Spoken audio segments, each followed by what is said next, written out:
Dewi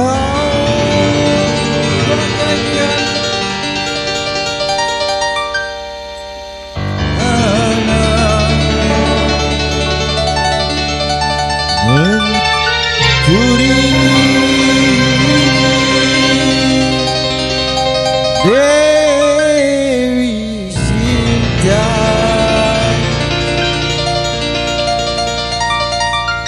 dari tangan Sri Rama.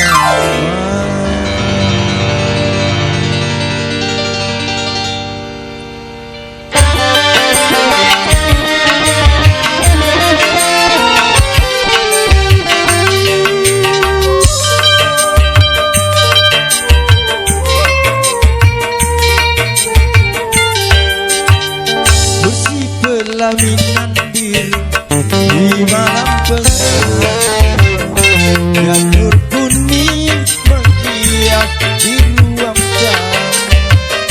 Tapi bencana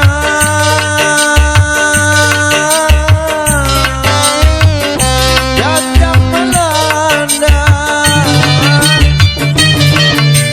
Dia istriku tercinta,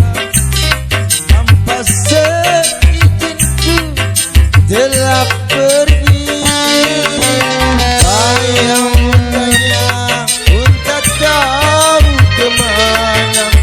Oh, rimbanya.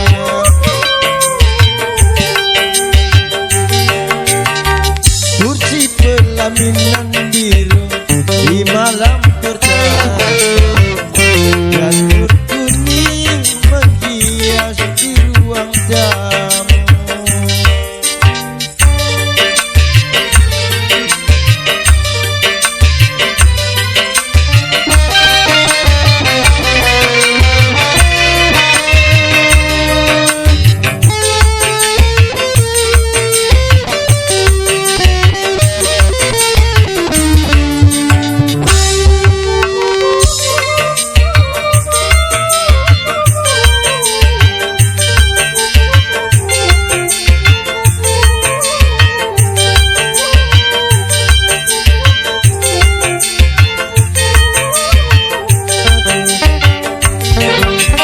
Dendam seorang kekasih pertama sengaja datang mencurikan dia.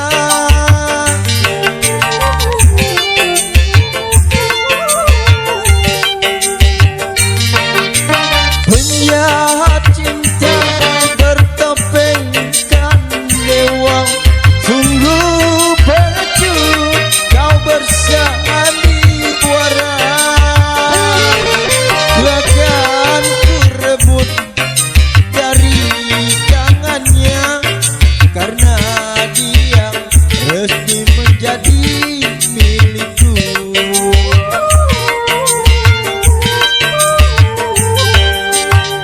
Kursi pelaminan biru di malam pertama, dan nur kuning menghias di ruang tamu.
pelaminan biru di malam pertama.